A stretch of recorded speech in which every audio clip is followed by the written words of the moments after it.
Today we will take a look at the best tablets for students for this year. If you want to find more information, check out links down below. Before we start, make sure you click subscribe button and like this video. Now let's get started. 5. Samsung Galaxy Tab S8 Plus. It's an ultra-slim aluminum platter with a screen on one side. The Tab S8 Plus is almost all screen. The 12.4-inch OLED clocks in at 1752 x 2800 with a 120 Hz refresh rate. The maximum brightness doesn't hit the lofty peaks of Samsung's phones, but it's still more than bright enough for usage across most lighting conditions.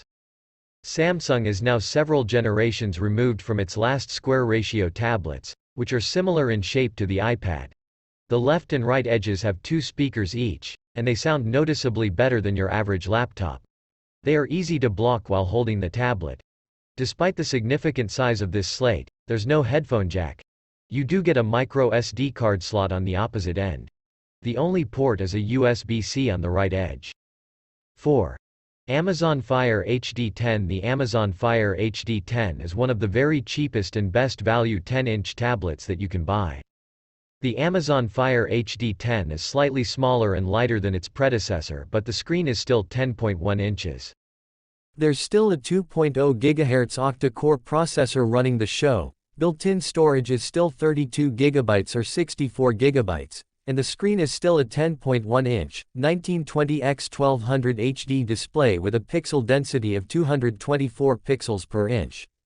RAM has gone up to 3 GB from 2 GB, making the experience nice and zippy, even during picture-in-picture mode. Video recording is still set at 720p, and the battery life remains at up to 12 hours. You can get a full recharge in 4 hours with the included 9W adapter. Amazon says that the display on this tablet is 10% brighter than that of the last one, but it's not particularly noticeable. The HD 10 is available with either 32 GB or 64 GB of storage. 3.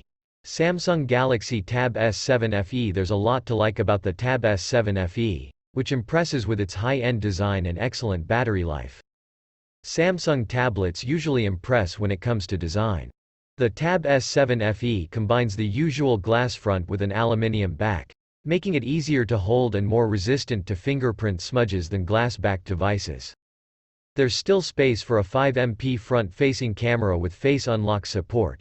Another area that's been scaled back is audio, with a pair of stereo speakers as opposed to the quad setup on the flagship tablets. Music loses some of its bass and definition as a result, but speech is largely unaffected. This decision has presumably been taken with price in mind, given the additional costs of adding 5G support. The Tab S7 FE has a single 8MP rear lens, ditching the 13MP wide and 5MP ultrawide. The S7 FE is limited to 1080p footage at 30 fps. You miss out on the option for 4K, but that won't be a big loss for most people. 2.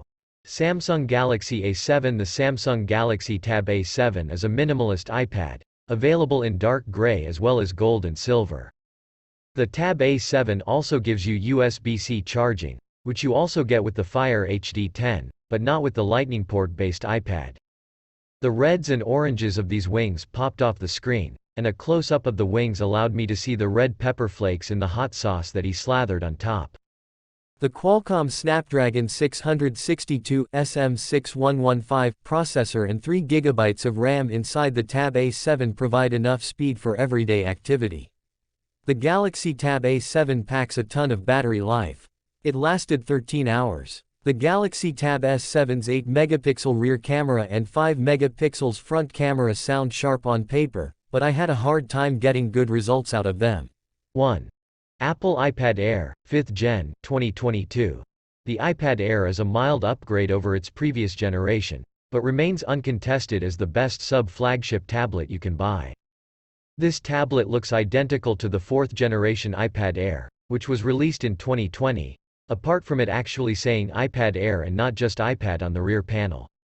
The thin 6.1mm body is ultra-portable, and the 461-gram weight makes it comfortable to hold even when laying down. You unlock the iPad Air 5 using a Touch ID fingerprint sensor in the power button, and there's no option for Face ID. The button is slim and is set almost flush against the body of the tablet, so it takes a little getting used to. Battery life remains consistent despite the uptick in performance, with Apple's claimed 10-hour battery life ringing true in everyday performance. Thank you so much for watching. If you like this video, make sure you like it and subscribe for more videos like this. See you in next video.